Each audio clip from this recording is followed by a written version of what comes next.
बाबूजी, क्या सोच रहे हो? बस यही बेटा कि तुम शहर में नौकरी ढूंढ लो। अब ना तो अच्छी बारिश होती है और ना ही फसल का सही दाम मिलता है। अरे बाबूजी देखो, ताऊ सुबह तो बैलगाड़ी लेकर गए थे और अब नया ट्रैक्टर लेके आ रहे हैं। अरे धनीराम, धनीराम बात सुन। पर आज तुम ये अचानक से ट्रैक्टर कहाँ से ले आए? किशोर भैया, ये सब कुछ मैंने पाया है केंद्र सरकार की ई नाम वेबसाइट की मदद से। ई नाम?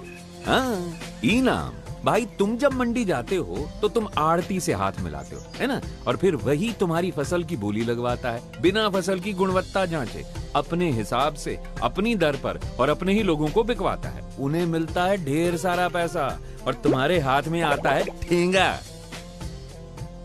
पर जब मैं मंडी जाता हूँ तो मैं मिलता हूँ उस आड़ती से जो मेरी फसल की गुणवत्ता की पहले तो जांच करवाता है और फिर उसके आधार पर मेरी फसल की कीमत तय करता है और फिर आड़ती वही कीमत ई नाम पर चढ़ाता है और फिर सुबह 10 बजे से दोपहर 2 बजे तक इसकी बोली लगवाता है। और हाँ, वो भी सिर्फ अपनी मंडी के खरीदारों में ही नहीं, बल्कि पूरे हिंदुस्तान भर के खरीदार मेरी फसल की बोली लगाते हैं।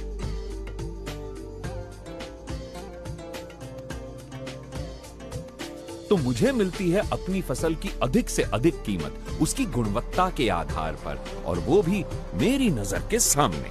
और तो और मेरी फसल भी खरीदार खुद ही लेकर जाता है। तो अब अगर अपनी फसल की सही कीमत पानी हो तो अपनी फसल बेचो ई नाम पर। तो एक बार फिर से सुन लो ई नाम के 5 फायदे। पहला, ई नाम है पूरे हिंदुस्तान में। दूसरा, किसान को बेहतर कीमत मिलती है क्योंकि अब उसकी फसल ज्यादा जगह बिक सकती है।